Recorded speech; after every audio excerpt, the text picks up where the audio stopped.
Donc, bonjour à toutes et à tous. Je vous présente ici, dans sa petite fenêtre, Olga Rosenblum, qui est commissaire, programmatrice, productrice aussi de films, écrit aussi, et qui s'occupe aussi d'un lieu indépendant à Paris qui s'appelle 13.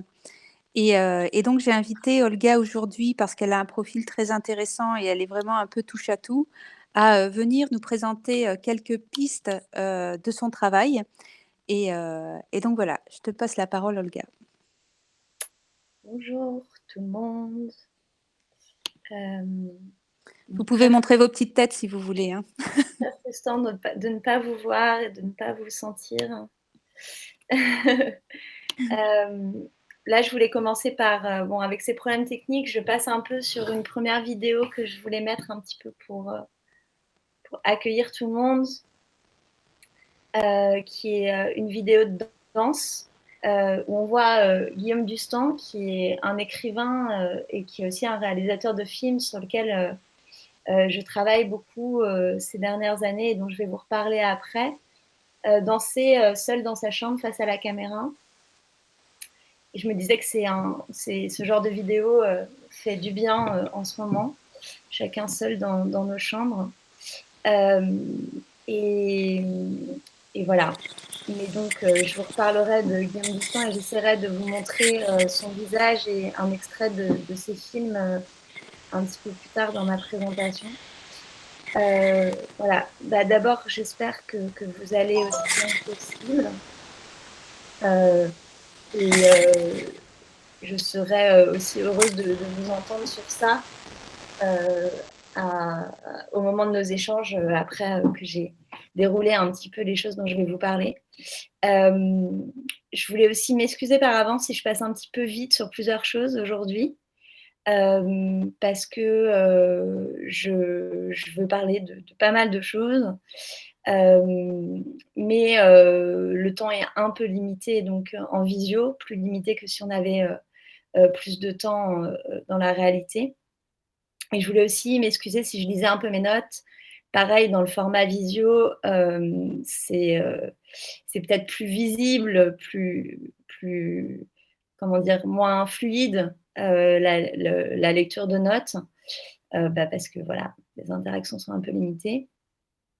Euh, Aussi, ne vous inquiétez pas si vous ratez des choses sur lesquelles je passe justement au fil de ma présentation, et n'hésitez pas à me les redemander. Je peux vous donner des liens, vous envoyer des textes, etc. S'il y a des choses sur lesquelles vous avez tiqué et dont vous aimeriez en savoir plus. Donc aujourd'hui, je vais vous parler pas mal de littérature. Aussi parce que j'ai l'impression que beaucoup de personnes en école en ce moment écrivent et en ont besoin.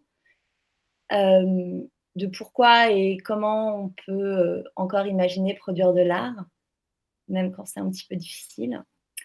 Et donner des pistes à ce propos pour en discuter ensemble après.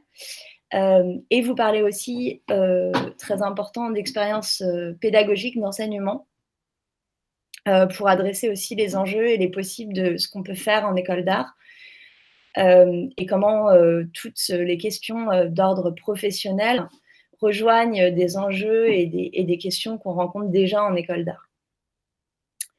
Et voilà, j'espère que cet échange et que cette présentation vous donnera de l'espoir dans de ce qu'on fait tous en ce moment et ce que l'école peut aussi nous permettre de faire. Donc, merci Marie aussi de m'avoir invitée et merci pour ta petite présentation de moi. Donc, en effet, je m'appelle Olga Rosenblum, j'ai 35 ans. Je suis programmatrice, productrice et puis je suis aussi enseignante depuis plusieurs années, mais je suis enseignante vacataire, c'est-à-dire que je n'ai pas de poste titulaire dans une école en particulier. Du coup, j'ai enseigné et j'enseigne dans plusieurs écoles.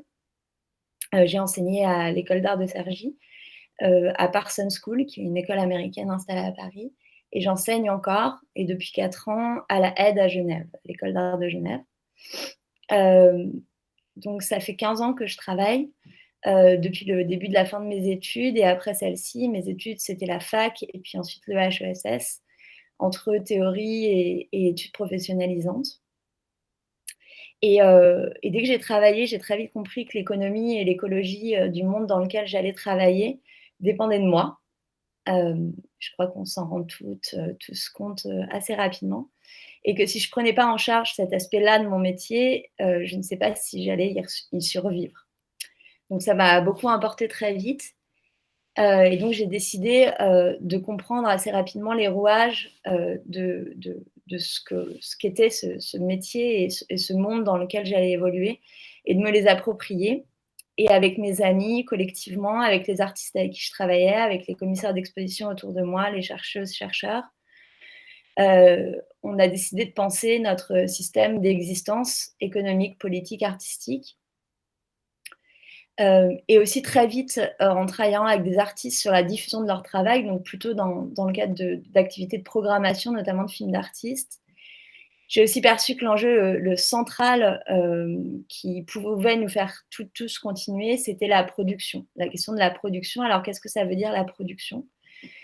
Pour moi, la production, c'est, les conditions préalables à l'existence d'une œuvre, d'une exposition, d'un film, d'une performance ou d'un texte, mais aussi les conditions préalables à nos vies, aux vies des artistes.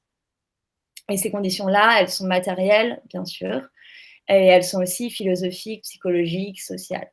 Je pense que vous en rendez déjà compte. Donc à 20 ans, ce que je me suis demandé, c'était comment on allait s'organiser pour pouvoir faire avec tout ça. Pas sans tout ça, pas contre tout ça, mais avec tout ça. Et comment utiliser et détourner toutes les entraves, pour en fait en faire notre affaire. Et la question qui allait avec pour nous, et je dis nous parce que c'est très collectif ces histoires-là, c'était de quoi sommes-nous prêtes à être complices et dépendantes et de quoi nous ne voulons pas l'être? De quoi voulons-nous nous émanciper et à quels endroits on veut s'autonomiser et à quels endroits on est prêt à travailler avec l'institution, avec les contraintes, avec l'ordre établi des choses dans le monde dans lequel on allait se lancer. Alors, ce qui est important peut-être de dire, c'est que c'est des questions auxquelles on ne répond jamais définitivement, en tout cas de mon expérience, qui se reposent tout le temps. Et à chaque nouveau projet et à chaque nouvelle idée, et à chaque nouvelle situation professionnelle, et on et finalement, c'est des questions qu'on ne résout pas, pardon, mais avec lesquelles on travaille, tout en avançant dans notre production artistique. Du coup, de quoi parle-t-on concrètement quand on parle de notre contexte? Alors, attendez, j'ai un petit, et il y a un chat, n'est-ce pas? Ah oui, voilà. Voilà. Donc, hésitez pas à intervenir dans le chat. Maintenant, j'ai vu où c'était, donc voilà, j'avais peur de pas voir.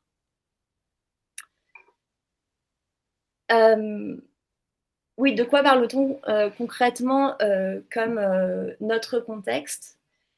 Hem, Quand je dis notre contexte, je pense en fait aux différents outils et contraintes qui précèdent le travail dans l'art, c'est-à-dire les différentes sphères et systèmes qui le régissent et plus exactement, pour résumer, le marché, l'industrie, l'institution et les différences ou les liens entre les secteurs publics et privés.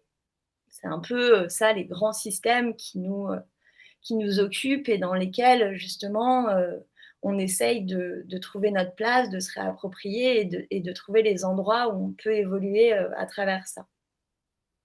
Mais aussi, bien sûr, notre contexte, c'est le statut de l'artiste et des travailleuses, travailleurs culturels, les types de contrats, les systèmes de cotisation, les subventions et bourses, et cetera, et cetera. Et connaître tout ça, s'y familiariser, développer un rapport de confiance et un rapport critique dans notre capacité à en faire nos outils, afin de pouvoir développer des projets et des stratégies personnelles et collectives à part entière dans notre travail artistique. C'est un peu là le cœur de ce travail, en tout cas à ce niveau-là. Et je sais la difficulté que c'est de penser à ça en même temps que de penser à qu'est-ce qu'on fait, c'est-à-dire le contenu de nos œuvres, euh, le, la forme, etc.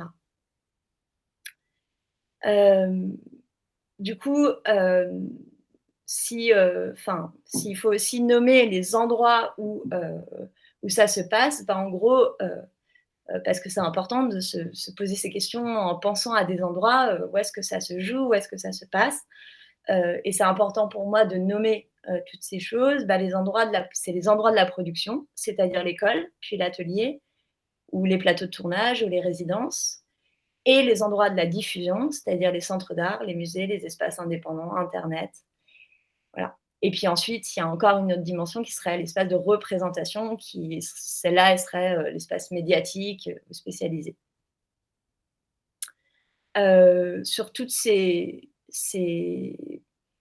sur tous ces outils et ces sphères, et systèmes que je viens de citer, on peut tout à fait revenir pour un peu mieux les définir, pendant qu'on discute après. N'hésitez pas à prendre des notes sur des choses sur lesquelles vous voulez qu'on rediscute. Donc pour ma part, j'ai décidé à ce moment-là de cofonder, 2 entités qui permettraient de trouver des espaces de travail pour tout ça. Un lieu, qui s'appelle 13, qui est un espace indépendant d'exposition, de concerts, de discussion, de projection, mais aussi d'accueil, d'activités de collectifs et de groupes militants ou artistiques, dont le site est ici, que je vous mets dans le chat. 13 se présente ainsi: Like an umbrella in Paris, 13 is a space for production and programming of exhibitions, concerts, lectures, etc. Donc on se compare à un parapluie ou une ombrelle. Voilà, c'est une métaphore comme une autre. L'idée étant que c'est un peu un lieu refuge pour beaucoup de personnes, où il est possible de faire certainement les choses un petit peu différemment, selon d'autres critères et d'autres systèmes. Ce lieu a été cofondé par 3 commissaires d'expo, programmatrices, programmateurs, donc moi, Barbara Siriex et Damien Hérault à l'époque, et puis d'autres nous ont rejoints. 13 compte aujourd'hui 10 membres actifs. On est tous décisionnaires de ce qui s'y passe, des commissaires, des chercheurs et des artistes. Et il fonctionne sur un principe fédératif, c'est-à-dire que chacune peut décider de ses projets sans avoir à valider par tout le monde. Il n'y a pas de système de veto, il n'y a pas de système de majorité, sur un principe de confiance et de sororité. Donc on se fait confiance les unes les autres, les uns les autres. Le lieu est financé pour son fonctionnement, loyer, etc., par des subventions de la mairie et de la DRAC, qui ne représentent en fait qu'une partie, enfin on ne peut même pas payer le loyer entièrement avec ces subventions. Et pour chaque projet, des fonds complémentaires au cas par cas, où on monte des modèles économiques propres à chaque projet. Excuse-moi Olga, je peux m'aviez per interrompre? Ouais. J'envoie un message aux gens qui sont sur la chaîne YouTube. Je viens d'envoyer à Manuel le lien du Meet parce que je ne sais pas comment intervenir dans le chat du YouTube. Et donc, Manuel, si tu peux mettre le lien dans le chat du YouTube et venez tous nous rejoindre sur la plateforme Meet. Voilà, c'est fini. Merci Olga. J'espère qu'ils ont compris. Voilà, donc du coup, j'ai présenté un peu comment fonctionne 13. Si vous voulez en savoir plus, pareil, on peut en rediscuter après. Je pense qu'il y a toute une histoire des artistes qui montent des lieux, et je pense que c'est une histoire très importante et essentielle dans ce qui a pu être produit en fait par les artistes dans ce même mouvement. Donc voilà, on peut rediscuter de ça et plus généralement de l'existence de ces lieux alternatifs montés par des artistes. Et quand je dis artiste, c'est professionnel. Enfin, moi, ayant un peu une vie et une économie, etc., assez similaire aux artistes qui sont mes amis et les gens avec qui je travaille. Et donc au même moment, un lieu et puis une structure de production de films et d'exposition d'artistes qui s'appelait Red Shoes, et qui, là, fonctionnait sur un modèle tout à fait différent.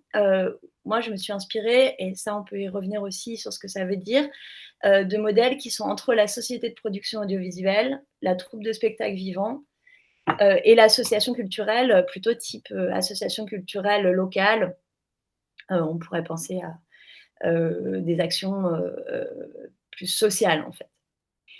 Donc ça, on peut revenir plus en détail sur ce que veulent dire ces différents modèles, mais voilà. Donc dans cette structure, j'ai travaillé avec des artistes que vous connaissez peut-être, comme Éléonore Saint-Agnan, Clément Cogitor, Naël Beloufa, Louise Hervé et Clovis Maillet, Valérie Mrégène, Lily Reynaud de War, Samir Hamdani, qui étaient tous des personnes plus ou moins, mais de ma génération, tous. Et en collaboration avec des galeries et des institutions avec qui j'ai beaucoup travaillé sur comment justement créer des conditions de travail pour les artistes qui leur permettent de produire dans de meilleures conditions, sur des questions contractuelles, de statut, d'économie, tout en leur permettant aux artistes de travailler de l'extérieur pour la production et la diffusion, en gros, qui leur permettrait d'agir de la marge en se servant des ressources du centre. Rapport extérieur-intérieur, marge, centre, indépendance, institution et toutes les méthodes artistiques et économiques qu'on y installe, qui est assez fondamentale dans la manière dont un artiste pense justement son écologie de travail, ce dont je parlais au début. Voilà, donc c'est un peu à partir de ça que je vais essayer de vous parler aujourd'hui, et d'une seconde situation qui est enseigner, s'apprendre, pas tant apprendre aux autres, mais s'apprendre. Et c'est au fil de ces sujets que je voudrais vous parler d'un certain nombre de pratiques ou d'expériences. Et donc je commence là, s'apprendre, enseigner. Lily Reynaud-Dewar, qui est donc une artiste et amie. Alors je peux vous mettre le site voir, dont peut-être certaines personnes connaissent le travail. Hop. Donc, enseignante depuis bien longtemps maintenant, que Marie connaît aussi. Elles se sont connues à Bordeaux, puisque Lily enseignait à Bordeaux quand Marie faisait aussi des choses. Donc Lily Reynaud-Dewar, elle a cette très belle formule que je trouve qu'elle avait choisie comme titre de son cours à la Aide à Genève pendant un moment, qui est « Enseigner comme des adolescents ». Et au fur et à mesure des années, durant quelques temps, Lily s'est déplacée dans des expositions dans lesquelles elle était invitée à faire, elle, avec un groupe d'étudiantes et étudiants qui ont proposé eux-mêmes et elles-mêmes différents formats dans ces expositions. Et l'idée, c'était un peu de relier la vie et le travail d'artiste à l'enseignement, et la vie et le travail, enfin, la vie et la vie étudiante dans ces projets. Et il y a eu notamment cette expérience au Consortium, qui est donc un lieu à Dijon, qui s'appelait I Am Intact and I Don't Care, qui était donc une exposition de Lily. Et le texte de présentation dit « I am intact and I don't care ». L'exposition de Lily Reynaud-Dewar, artiste, enseignante, servira de décor à un travail collectif avec les étudiantes et étudiants. Enseigner comme des adolescents est un projet collectif, performatif et hétérogène, dont le point de départ est le séminaire éponyme, mené depuis la chambre de l'artiste à l'hôtel Adriatica, donc la chambre où elle dormait quand elle allait enseigner à Genève. Les projets menés avec ce groupe tournent bien sûr autour de pratiques collectives, mais aussi de la question de l'oralité, de la conversation, de la convivialité. Voilà les questions que elle et il se posaient. Et je voulais juste donc essayer de partager mon écran. Et hop. Je m'entraîne d'abord, mais après, ça se trouve, j'irai plus vite dans le partage au fil. Et donc, je voulais juste qu'on écoute Lily expliquer un peu ce processus de production et de cours. Investir cette exposition et cette chambre. Patrick Raoult. Éric Emmanuel Schmitt. Kim Churchill. Armand Cobel. Kim Churchill. Anna Gavalda. Kim Churchill. Elisabeth Georges. Kim Churchill. Cette année, en fait, on a beaucoup travaillé autour de la question de l'écriture poétique. Parce qu'en fait, toute la question un petit peu de ce séminaire, c'est aussi de savoir si on peut enseigner l'art, comment enseigner l'art, qu'est-ce que ça veut dire une pédagogie de l'art. Et du coup, j'ai pensé que la question de l'écriture poétique était importante, plus problématique la transmission de ça, en fait. Donc, dans la chambre, on accueille des auteurs qui viennent passer une soirée avec nous. On fait aussi des lectures. Alors, qu'est-ce qui cloche? Je me retourne et repère débranché du coin de l'œil, debout au comptoir des boissons. Je me retourne vers Julie. Où est Sarah? Sarah est enceinte, dit Julie. Oh merde, sans blague. Je fais en approchant ma chaise, raconte. Que veux-tu que je te raconte? Demande Julie. Roxane lui a parlé toute la matinée. Je lui ai donné du dard et Roxane en levant les yeux au plafond. Un des principes qui était très important pour nous, c'était de ne jamais enregistrer ou archiver. Donc tous les gens qu'on a invités viennent finalement très discrètement, ils passent pas du tout par l'école et on n'a aucune trace. Ça reste vraiment sur la question de de la convivialité, de l'oralité, d'être ensemble. Et donc c'est vrai qu'il y a toute une question par rapport au public. Qu'est-ce qu'on rend public, qu'est-ce qu'on rend pas public? Et c'est pourquoi cette exposition est aussi là-dessus. Enfin moi ça m'avait intriguée lorsque je suis venue visiter les espaces ici. Finalement, d'être un peu tout au bout, comme ça, dans une salle qui pourrait presque être, je sais pas, un project room ou quelque chose comme ça.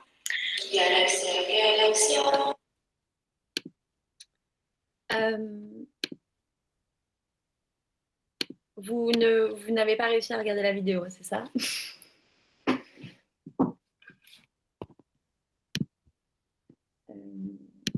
Alors, je vais vous mettre le lien et puis peut-être que pour les prochaines... Ok. Peut-être que pour les prochaines, je vais plutôt vous mettre des liens qui vont vous permettre, même si au lien que je vais vous envoyer, en fait, j'ai toujours des timecodes pour ne pas regarder les vidéos entières. Donc, du coup, je vous enverrai le lien et le timecode en même temps pour qu'on essaye de se caler chacun sur le bon moment. Donc voilà, c'est assez intéressant aussi cette question de qu'est-ce qui est rendu public ou pas. Voilà.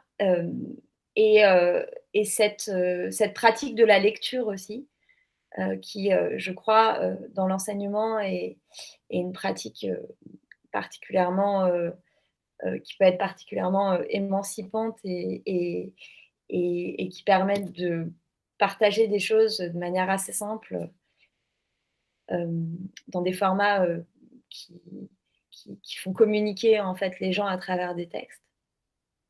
Et donc enseigner et faire de l'art racontant des histoires d'une certaine manière.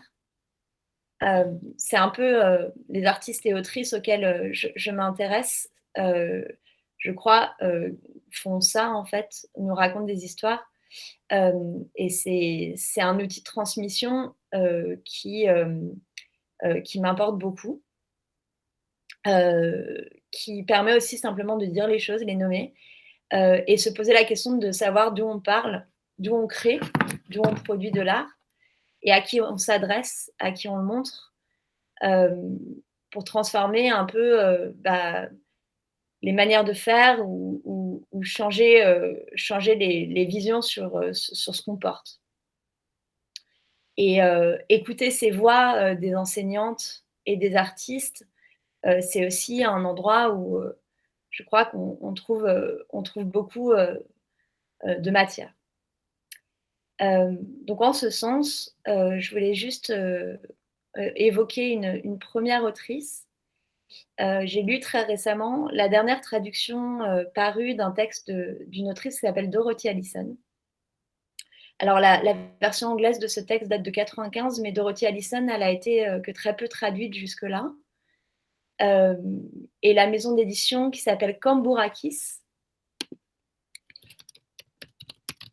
non, je me suis trompée, fait tout ce travail de traduction des textes de Dorothy Allison depuis quelques années.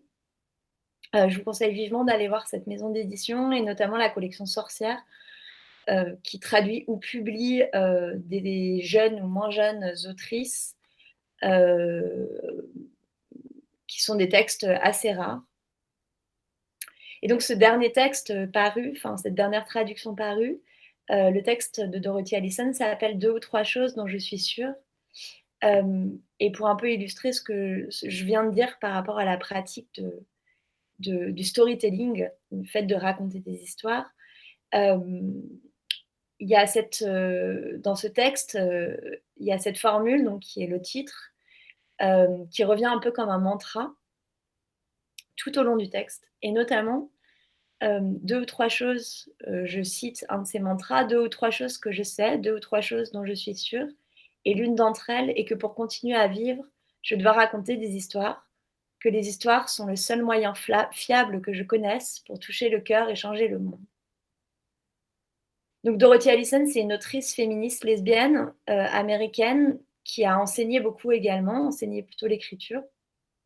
Elle a écrit plusieurs romans, mais aussi des essais, dont celui-ci, et juste avant, une année avant, Pau, Skin, un essai donc à la première personne, assez culte, en tout cas dans certains milieux, mais très peu connu en France, et qui raconte son émancipation sociale, sexuelle, artistique, partie d'un milieu prolétaire et raciste, très raciste de Caroline du Sud, pour aller vers des groupes féministes et vers l'écriture qui constituera pour elle une vie entière. Et donc, il y a un chapitre dans ce livre que j'aime beaucoup, qui raconte sa première expérience d'écriture, qui a eu lieu lors d'un atelier d'écriture, en fait, donc dans une situation d'enseignement, avec une autrice lesbienne qui s'appelle Bertha Harris. Et cet atelier d'écriture, en fait, se déroulait dans un camp féministe radical aux États-Unis. Et lors de cet atelier, Bertha Harris demande aux femmes d'écrire sur le sexe. Pour les pousser à écrire ce qu'elle appelle, et ce que après Dorothy Allison appellera beaucoup, mais qui est une notion qu'elle déconstruit complètement, la vérité. Donc c'est une vérité évidemment pas du tout universelle, non pas la vérité comme une vérité scientifique, mais plutôt la vérité comme qu'est-ce qu'on se dit à soi, qu'est-ce qu'on s'autorise à faire en fait. Et Dorothy Allison, lors de cet atelier d'écriture, donc, la première fois qu'elle écrit un poème. Et elle raconte qu'ensuite, ça a été tellement fort pour elle d'écrire qu'elle a eu peur de cette vérité et elle s'est arrêtée d'écrire.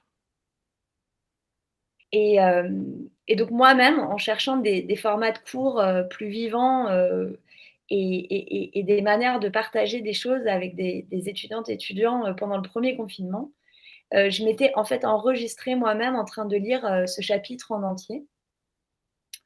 Et je vais vous faire écouter juste quelques minutes de la fin du chapitre, que j'avais donc envoyé aux étudiantes et étudiants et sur lequel ensuite on a travaillé à travers des échanges en fait, d'enregistrement de lecture de textes qui parlent du fait même de produire de l'art et qui donc, nous a amené à créer un corpus de textes comme ça.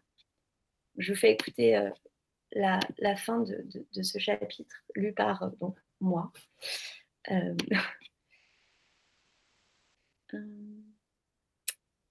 Ah, j'ai oublié de me mettre le timecode par contre. C'est bizarre.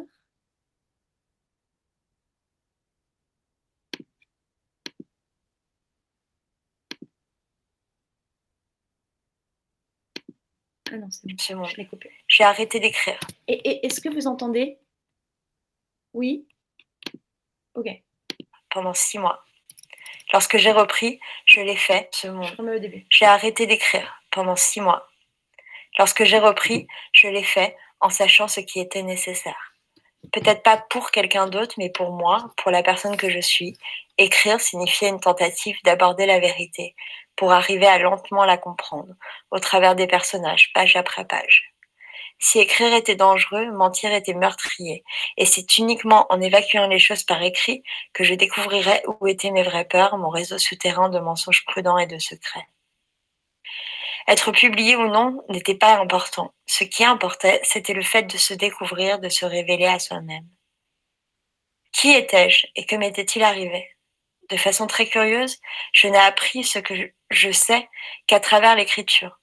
Ce que j'ai été capable d'imaginer a façonné ce que je sais et m'a révélé ce que je crains et ce que je désire vraiment.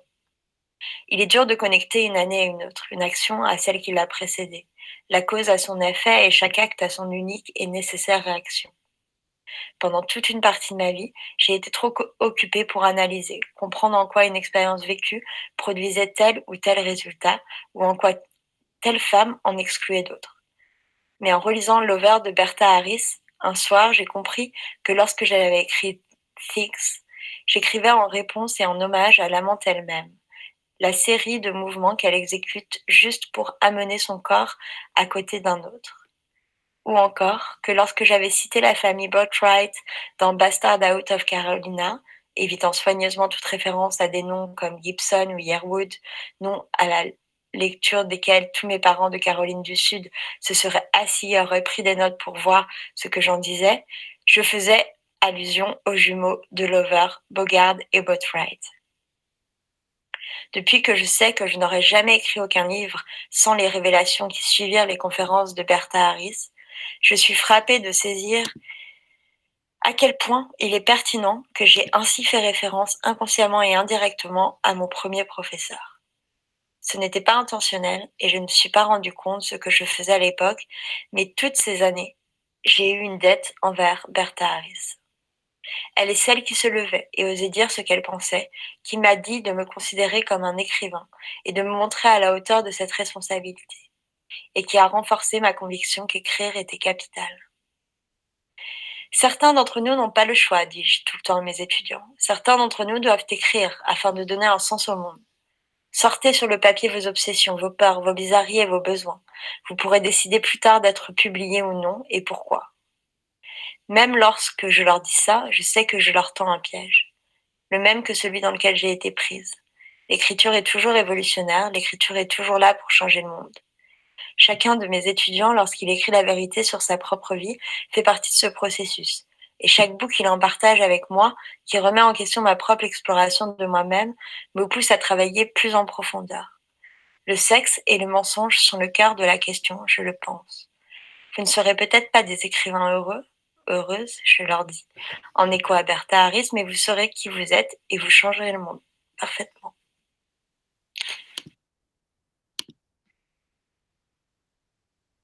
J'aime beaucoup ce texte. Il parle d'écriture, mais en effet, il parle aussi d'enseignement et puis il parle vraiment d'émancipation et qui a le droit de parler de quoi. Donc ce livre a été traduit en fait avant cette édition chez Cambourakis.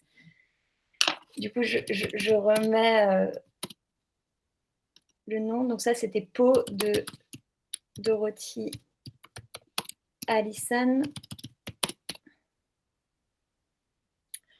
Donc, que vous pouvez trouver chez Cambourakis, mais la première édition de ce livre a été publiée en 99, en français, pardon. Le livre lui-même, il est publié en anglais en 96, mais en 99, il est publié pour la première fois en français dans une collection qui est très importante pour moi, qui s'appelle Le Rayon Gay, qui est devenu très vite Le Rayon. Alors là, Manuel va connaître un peu mieux l'histoire, je pense, peut-être que les autres, parce qu'il a assisté à un workshop qu'on a fait avec les gens avec qui je travaille sur les films de Guillaume Dustan, qu'on a fait à la Villa Arson, pardon. Qu'on avait déjà fait aux Beaux-Arts de Marseille, qui parle exclusivement de notre travail sur Guillaume Dustan. Et donc, à travers ce workshop, on a pas mal parlé du Rayon aussi. Donc, c'est une collection de livres créée par Guillaume Dustan. Le Rayon, c'est un projet de collectif de livres, on peut dire, et de personnes issues de personnes issues d'une même communauté, qui est la communauté LGBTQI, dans une grande diversité et avec beaucoup de disparités. C'est aussi, ça montre aussi le champ que peut représenter le fait de dire que c'est le fait de nommer une communauté LGBTQ. Donc là, je vous mets un lien vers un PDF qui rassemble toutes les couvertures de tous les livres qui ont été publiés au rayon, qui sont pour beaucoup introuvables, mais pour certains trouvables, en tout cas qui ne sont plus édités, qui sont que en revente. Donc c'est une collection d'auteurs, d'autrices, autant avec des essais que des romans très intimes, de l'autofiction, des poèmes, de la poésie.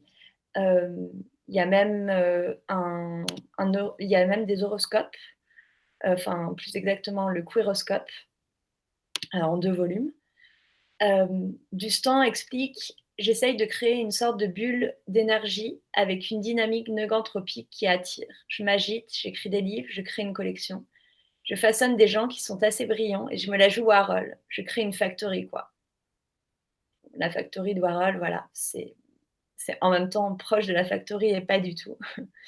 Et dès le départ, pour Guillaume Dustan, que je vais vous présenter un peu mieux après, pour lui, il s'agit aussi de créer un système et une économie, comme on peut le lire dans ce qu'il appelle son projet pour le rayon, qu'il publie à un endroit dans un livre qu'il a écrit en 2000 qui s'appelle Nicolas Page.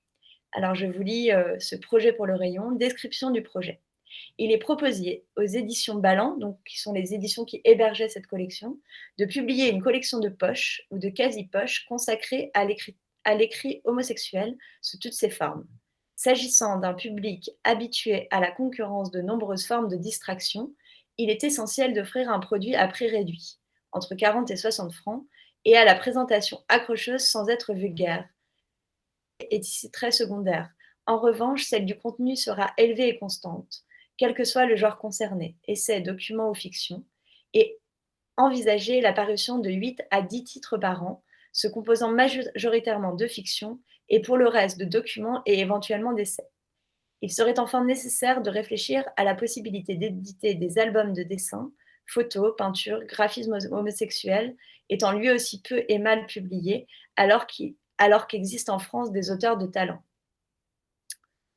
Le titre proposé pour la collection et qui doit s'accompagner d'une présentation originale la distinguant des autres produits de la maison d'édition est Rayon Gay, qui deviendra très vite le rayon. Le gay va partir, puisque en effet, c'est pas que Gay ce qui va être publié. Ce titre porte en lui, par une image, l'ambition de la collection, donner un accès aisé à une production écrite aussi bien littéraire que documentaire et théorique, consacrée spécifiquement à l'homosexualité.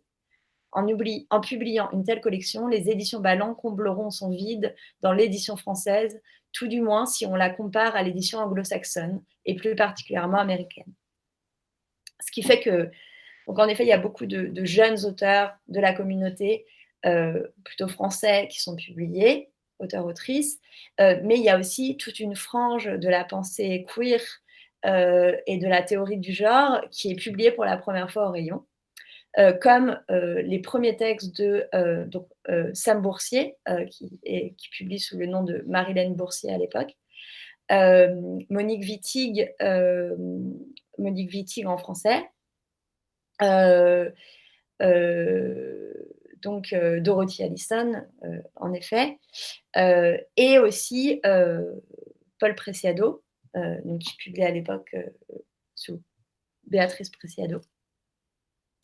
Je vous mets le lien aussi pour lire en entier le texte dont je viens de lire un extrait, donc de Nicolas Page de Dustan. Et donc voilà, ça me donne l'occasion de revenir sur Guillaume Dustan et sur son œuvre, dont l'extrait que je voulais vous montrer, je n'ai pas réussi à le montrer au début. Dustan se présente lui-même en 2001 dans un livre qu'il publie qui s'appelle Génie divin, comme ça. J'ai des lunettes, la pêche, la forme, le sida, une hépatite C, le cancer. Je vous le mets dans le chat.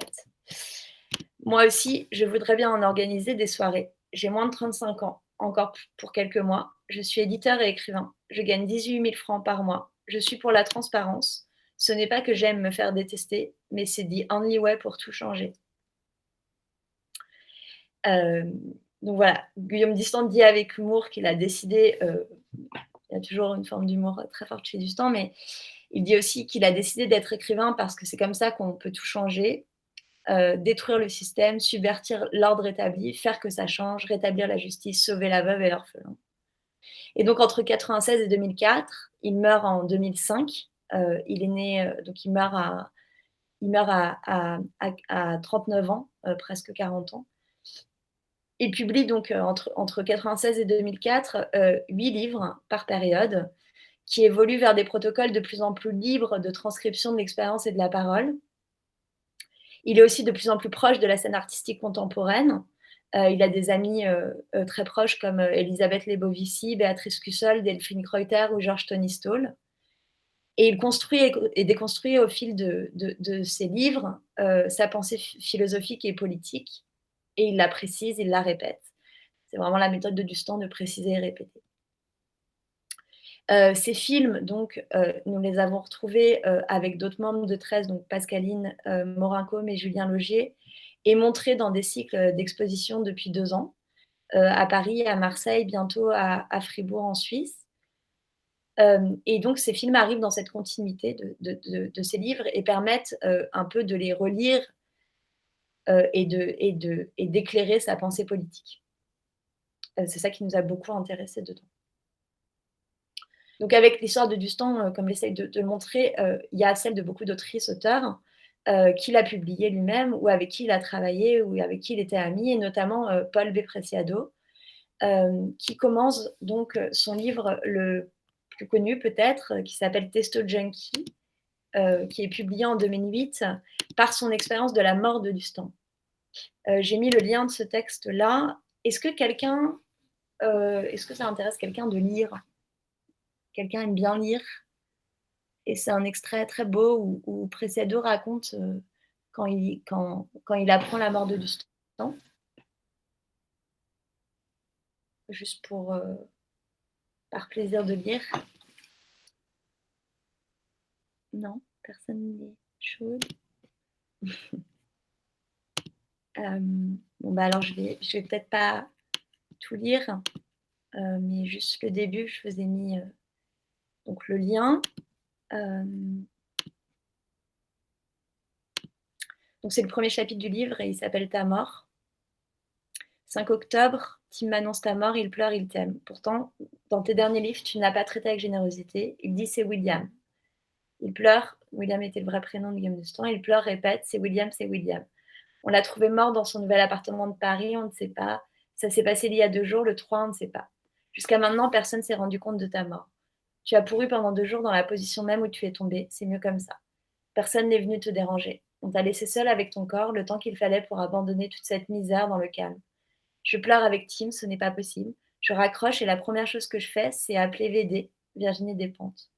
Je ne sais pas pourquoi, nous nous sommes vus 2 fois, une fois en tête à tête. C'est toi qui me pousse à composer son numéro. Tu écoutes notre conversation. Ton esprit se déploie et forme une nappe électromagnétique par laquelle coulent nos mots. Ton fantôme est un câble qui transmet nos voix. Alors que nous parlons de ta mort, sa voix réveille la vie en moi.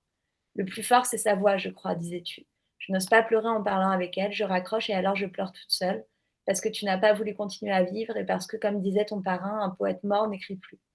Ce même jour, quelques heures plus tard, j'ai appliqué une dose de 50 mg de testogel sur ma peau pour commencer à écrire ce livre. Ce n'est pas la première fois, c'est ma dose habituelle. Les chaînes de carbone OH3, CH3, COH permettent graduellement mon épiderme, pénètrent graduellement mon épiderme vers les couches profondes de ma peau jusqu'aux vaisseaux sanguins, les terminaisons nerveuses et les glandes.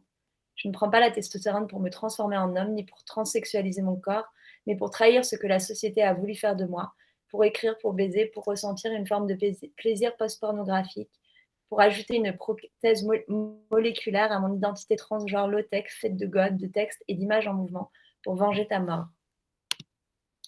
Donc c'est assez beau parce que Preciado explique que c'est la mort de Dustan qui lui fait commencer ce livre. Donc peut-être que beaucoup d'entre vous connaissent Preciado. Preciado donc, est philosophe, auteur. Donc aujourd'hui c'est Paul Preciado et avant c'était Béatrice Preciado. Béatrice Preciado était aussi la la petite amie de Virginie Despentes, avec qui elles ont beaucoup travaillé aussi. Et voilà. Et donc, Paul Preciado est un philosophe, penseur queer très, très important, d'origine espagnole, qui vit en France, qui écrit en français. Et donc, plus loin dans Testo Junkie, dans ce même livre, Preciado parle justement de Dustan qui fait un film lors d'une conférence à Valence, à laquelle ils sont invités ensemble. Donc je vous mets aussi cet extrait que je ne vais pas lire, mais qui donne des informations pour situer un petit peu les choses. Et donc, il parle aussi de cette conférence que Dustan donne sur sexe et littérature lors de ce colloque à Valence, où on retrouvera d'ailleurs aussi un autre penseur queer très important qui s'appelle Sam Boursier. Et donc cette conférence, en fait, Dustan la filme et en fait un film qui s'appelle Enjoy Back to Ibiza, qui est son film le plus long, et qui commence par ce speech qui s'appelle Sexe et littérature, où il explique notamment, donc c'est en anglais mais c'est sous-titré en français, je vais vous en montrer un extrait. I don't like sex to be derided because I don't like life to be derided. Et ça, c'est une pensée assez importante chez Dustan. Derided, ça veut dire... mince, j'ai perdu le mot en français. Moqué, on va dire. Donc, je vous montre un petit extrait de ce film donc conférence. Et donc, je vais essayer de vous le montrer pour le coup en fichier pour éviter que ça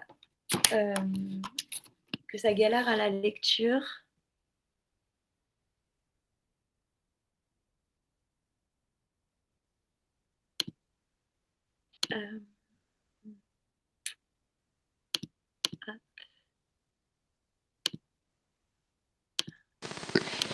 Joue-le quand même sur l'écran, Olga.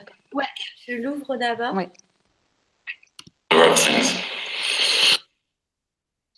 Je le mets au bon endroit. Désolée, hein, c'est un petit peu laborieux. Hop. Là. Qu'est-ce qui se passe? Pourquoi je ne peux pas faire ça?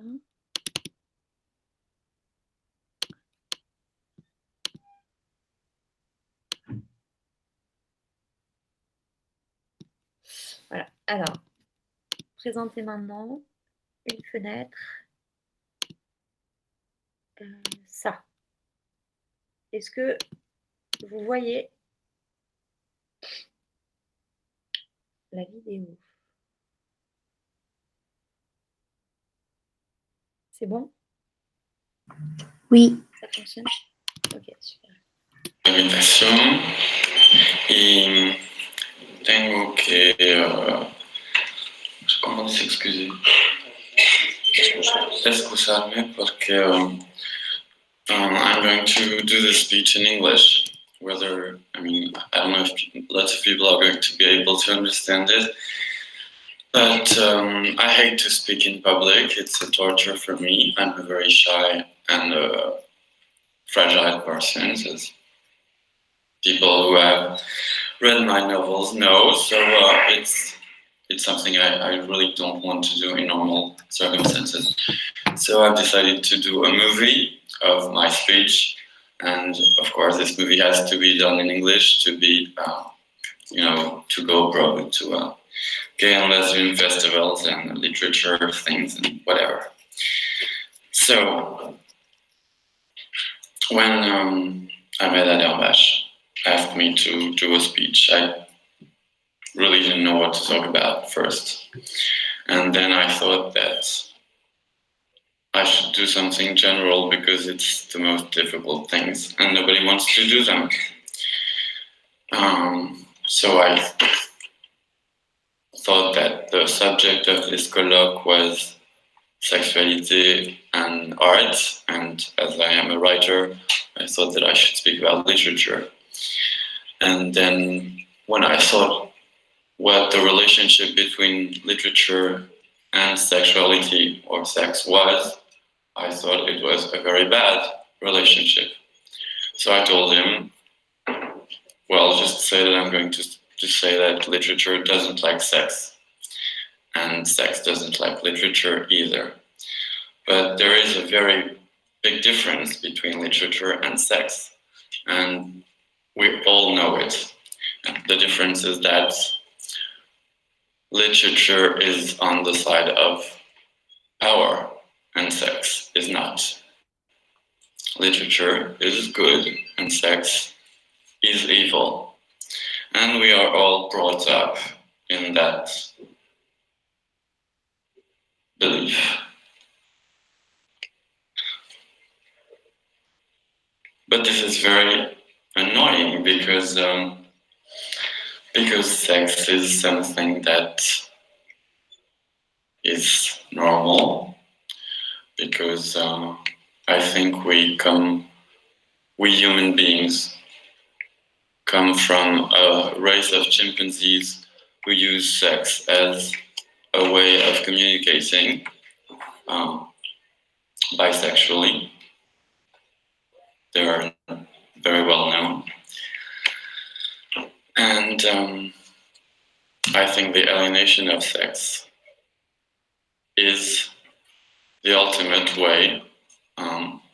Power makes us crazy, frustrates us, and uses us as the fuel of some crazy thing which is known as the world we live in. So I'm going to say a few words about sex to begin with, because that's a change from the usual order of things. So we know that for centuries and even thousands of years, sex used to be defined by nature. Bon, je vais pas vous mettre tout, mais je vais vous donner le lien pour voir le film que vous pourrez regarder de votre... Ah, on n'a pas l'image. Vous n'aviez pas l'image, en fait. Oui? Non, je ne sais pas. Ah, bien, ouais. Pas pareil, parce que c'était en anglais. Oh non, c'est trop triste. Oh non. Mais je comprends pas pourquoi ça marche pas, le partage. Bon, bah, c'est très frustrant. Ouais, c'est très frustrant parce que du coup, tout ce que je comptais vous montrer après, je sais pas si je vais y arriver. Et là, j'aurais dû peut-être vous envoyer le lien, en effet. Ce qui aurait été mieux.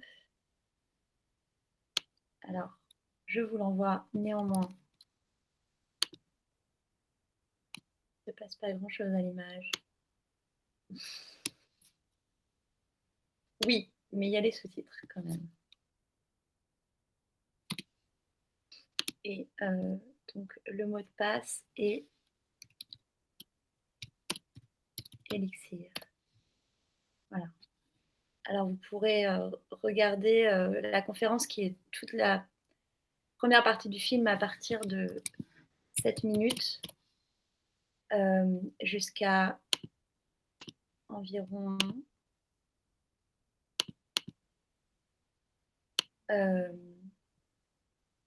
jusqu'à environ 35 minutes.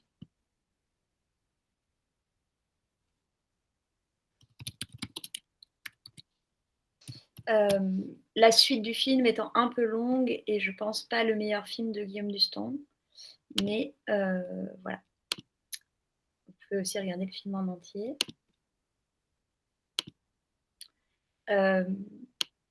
Dans cette conférence, il il dit aussi qu'il prend comme prétexte pour faire un film de faire une conférence ou de faire une conférence pour faire un film. Et c'est assez intéressant du coup, ce rapport entre savoir et forme, théorie et pratique, où chez Dustan, en fait, tout ce qui est produit en termes de discours, d'écriture, devient une œuvre en soi. Et donc voilà, et donc bon, vous voyez certainement du coup un petit peu le lien que je voulais faire entre ce qu'écrit Dorothy Allison et ce qu'écrit Dustan. Et aussi la raison pour laquelle Dustan publie Dorothy Allison le premier en France. Et puis, ces artistes sont aussi des artistes qui utilisent vraiment l'expérience de leur vie et l'expérience de ce qu'ils font pour produire ce qu'ils ont à produire. Et qui ont une parole très située. Alors, cette notion de parole située, ça m'intéresse. Ça revient un peu à ce que j'ai dit rapidement en introduction. Dire les choses d'un endroit qu'on a décidé d'investir, adresser son identité et s'adresser à celles qui cherchent aussi à parler de là ou à parler de ça. Alors, le point de vue situé, c'est important, je crois, quand même juste d'en dire quelques mots. C'est cette théorie qui est en quelque sorte un outil méthodologique qui est mis au point par les féministes, où il s'agit essentiellement d'affirmer que la neutralité scientifique, donc plutôt et universaliste, mais dans les sciences comme dans tout autre domaine, n'est pas possible, et qui font donc accepter l'idée que nous occupions toujours un point de vue particulier, c'est-à-dire un point de vue culturel et politique, culturel et critique, y compris positif. Et ce changement d'attitude, de point de vue à l'égard de la pratique de la théorie et du statut de ces résultats ouvre la porte à une critique sévère de toute la pensée, en fait, avant cette adoption du point de vue situé. Et principalement, ce changement introduit l'idée que la pensée scientifique ou théorique est soumise à un ensemble de relations d'affect, mais aussi de pouvoir, qui orientent et même déforment non seulement sa propre pratique, mais aussi les résultats qu'on peut en avoir. Et sur cette base, les féministes ajoutent que la science, puisqu'elle a l'image de la force dominante dans la société, c'est-à-dire le point de vue du pouvoir, le point de vue dominant, de par son organisation, son financement, tous ces systèmes, non seulement elle reconduit la structure de domination, mais elle participe activement à toutes les formes de domination. Donc ça, c'est quelque chose qui a été théorisé par pas mal de féministes, qui a été théorisé dans un texte particulièrement intéressant de Donna Haraway sur les Sexuality Knowledge. Et je crois que, bon, en effet, ce qui m'intéresse, c'est des artistes ou des méthodes qui nous permettent vraiment d'activer ce point de vue situé dans la manière dont on chose, et on fait de l'art et on parle d'art, et aussi on agit dans notre champ culturel et artistique et de travail. Donc c'est la question de la légitimité en quelque sorte. D'où on en parle différemment, et il faut que d'autres voix existent, y compris les vôtres. C'est aussi quelque chose qui est très présent dans la pratique d'artistes drag, queer, qu'on peut, enfin voilà, qui sont aussi dont vous connaissez certainement certaines pratiques. Et là, du coup, je voulais vous parler aussi d'une autre artiste qui s'appelle Vaginal Davis, qui est une personne drag queen, qui est née à Los Angeles dans les années 60, qui vient d'un milieu très populaire. Elle a été à l'école publique et a été repérée comme très bonne élève avant le lycée. Et donc à l'époque, les pouvoirs publics américains mettent en place des programmes de discrimination positive où ils sortent en fait des élèves noirs des écoles publiques pour les faire étudier dans des écoles d'élite. Et Vaginal Davis se retrouve propulsé à l'université de cette manière, enfin d'abord au lycée puis à l'université, dans un environnement de classe et de race qui n'est pas du tout le sien.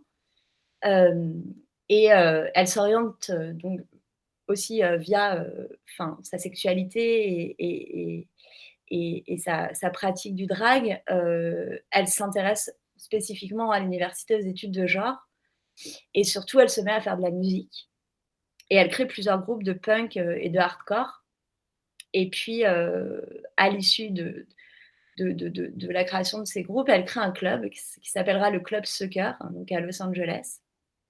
Et ce club, en fait, elle vient le créer parce que elle et ses amis sont fatigués d'être dans un univers qui est cet univers punk hardcore, qui est un univers très masculin et très violent pour les personnes queer, et elles veulent créer leurs propres conditions de production, encore une fois, prendre en charge leurs propres conditions de production et leurs propres moyens de diffusion, pour permettre à ces personnes queer donc de pouvoir participer elles aussi, néanmoins, à cette scène musicale et à cette production musicale qu'elles ont en fait.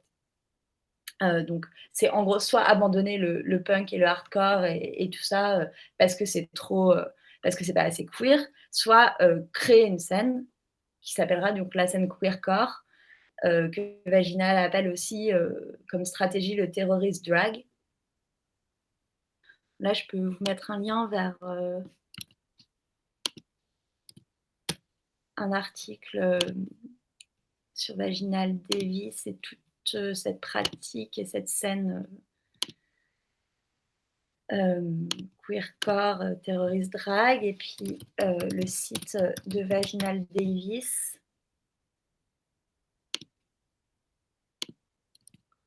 Hop.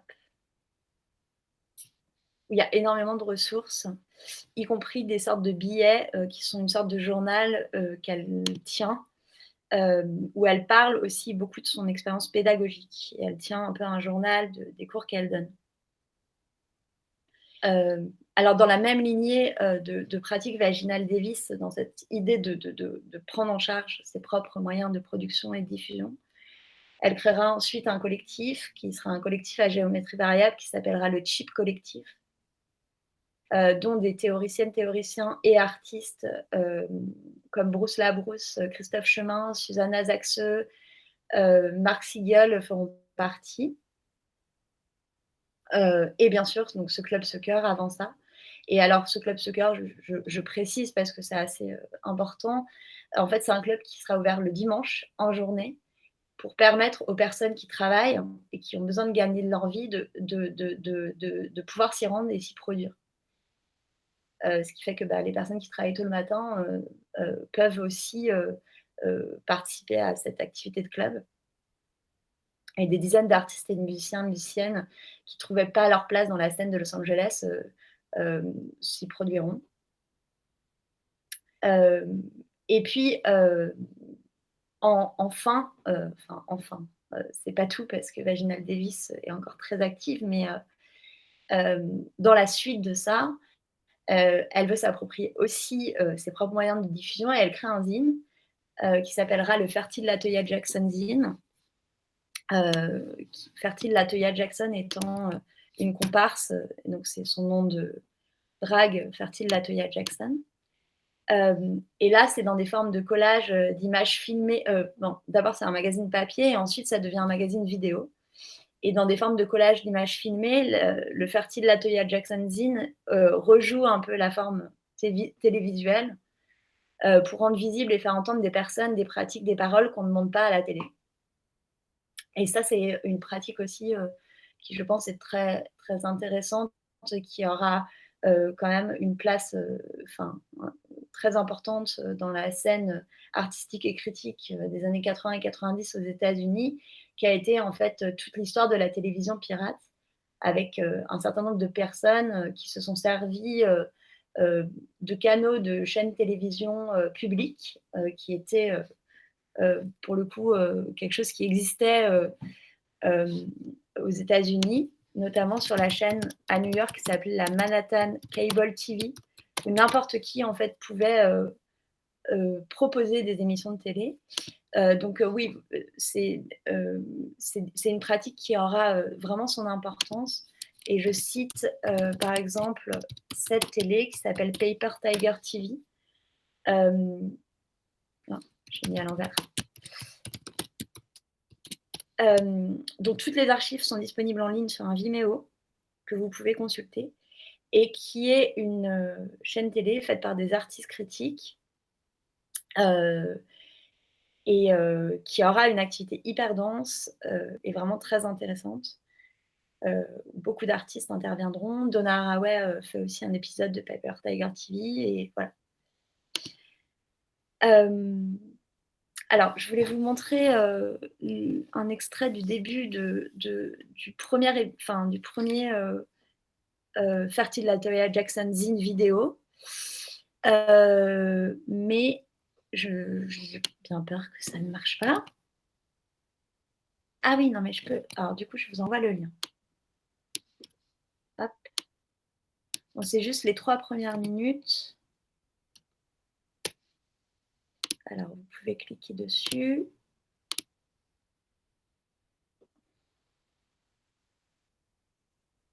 Et le mot de passe est... Ah non, alors... C'est un lien privé, en fait. Donc, c'est celui-ci. Voilà, normalement, vous accédez au player. Ça semble OK. C'est juste les 3 premières minutes. Et je pense que c'est assez intéressant de voir comment est adressée la parole, notamment la parole politique, antiraciste plus exactement dans cet épisode.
Vous avez terminé?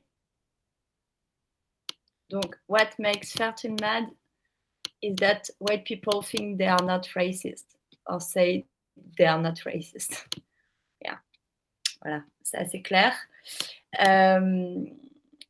Donc, bon, je vais essayer d'aller un petit peu vite, sinon on n'aura pas le temps de discuter. Je voulais dire, donc moi j'ai enseigné pendant 2 ans à la Aide avec Vaginal Davis. On a créé un cours qui était entre un séminaire et un atelier de création qui se transformait en fait aussi en groupe de personnes, d'étudiantes et étudiants qui tournent ensemble une émission de télé. Nos processus de recherche, nos lectures, nos voyages d'études, les propres travaux des étudiants, nos références, et on a mis en place des modes d'adresse spécifiques pour réaliser à terme un montage qu'on n'a pas encore terminé, d'une émission qui s'appelle TVC 15, qui sera montrée d'ailleurs l'année prochaine dans plusieurs endroits, enfin, si on y arrive avec le Covid. Donc, on s'est inspiré justement de la pratique du storytelling et de l'adresse directe de Vaginal Davis, des manières de faire entendre nos voix. Et on a voulu transformer un contexte d'études en une expérience de collectif d'artistes qui prend son autonomie et crée ses propres conditions de production et de diffusion d'un objet qu'on produit. Et ainsi, on a aussi travaillé l'économie de notre projet, trouvé des partenaires extérieurs, monté des dossiers ensemble, créé un socle lié à l'école, mais aussi de l'extérieur. Donc là, j'aurais pas le temps de vous montrer. Enfin, voilà. De toute façon, le montage n'est pas terminé, mais je vous enverrai quand même un extrait de ce qu'on a fait, qui rejoint un peu une expérience pédagogique qu'on a menée avec Galien Desjans à Cergy les années précédentes.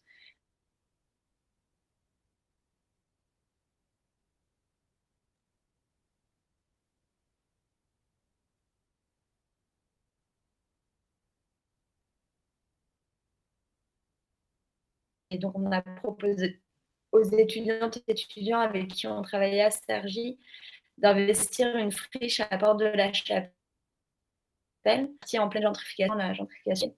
Mais là, c'était en 2015 et on était un peu au stade gentrification violente, mais qui n'avait pas beaucoup avancé. Et en fait, au lieu d'en faire un lieu d'exposition et de représentation qui aurait donné la valeur immobilière à la friche qu'on investissait, qui appartenait à la SNCF, mais donc qui voulait certainement la revendre à des promoteurs immobiliers, on a décidé d'en faire un lieu de vie et de tournage durant tout un été. Donc, des étudiantes et étudiants s'y sont installés, ils ont installé leur atelier, leur logement dans cette friche. Et on a voulu documenter le processus de gentrification du quartier et nous-mêmes participer à une forme de résistance à celui-ci, mois après mois, et dans une série donc, qui s'appellera Tortilla Flat, qu'on a montré, enfin qui, pour le coup, elle est terminée, qui comporte 9 épisodes. Et tout le monde, pareil, était un peu responsable de tout ce que comporte la production d'une telle œuvre, c'est-à-dire la logistique, la technique, les moyens de diffusion, etc. Et cette expérience, elle a donné lieu, en fait, elle a été assez décisive pour pas mal d'étudiantes et étudiants, et elle a donné lieu après la fin de l'école, à leur sortie de l'école, qu'est-ce que j'étais en train de dire ? Oui, à la création eux-mêmes d'un collectif autonome. Ils ont créé une association qui s'appelle Massage Production et qui héberge aussi la revue Chaud, que vous connaissez peut-être, qui est une revue critique étudiante, qui leur permet aujourd'hui d'autogérer collectivement leur système de statut, de rémunération et de rapport avec les professionnels, les institutions, etc., avec lesquels voilà. C'est important pour moi de parler de ces histoires-là et de ces expériences pédagogiques parce que c'est important aussi de rapprocher en fait ce qu'on peut faire en dehors et à l'intérieur de l'école, dans ces allers-retours justement, qui nous permettent justement aussi de raconter d'autres histoires, y compris d'autres histoires d'enseignement, et de vous préparer au sein même de l'école à ce que vous pouvez mettre en place à la sortie de l'école.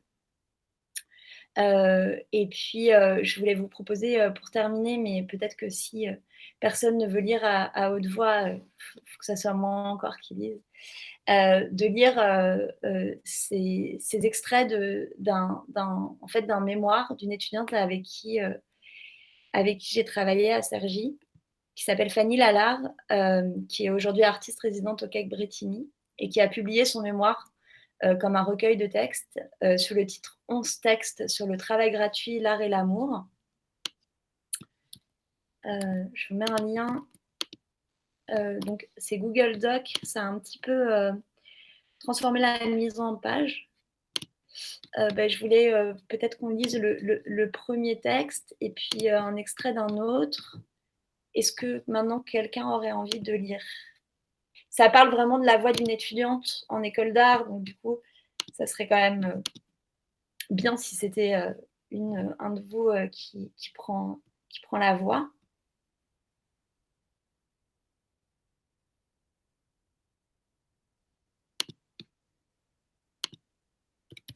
Non, il n'y a pas de mot de passe normalement. Vous n'arrivez pas à y accéder? Ah mince. Je vais enlever les restrictions.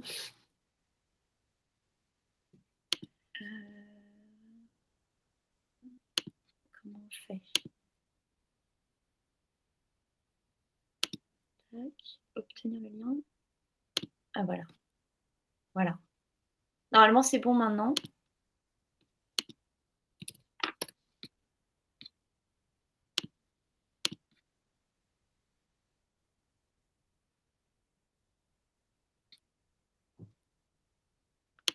Alors, je voulais qu'on lise, personne ne parlait d'argent, alors je me suis mise à en parler tout le temps, avec une citation de PNL en intro qui est « Je regarde le ciel, j'attends l'orage, j'attends la nuit, j'attends mon cash ».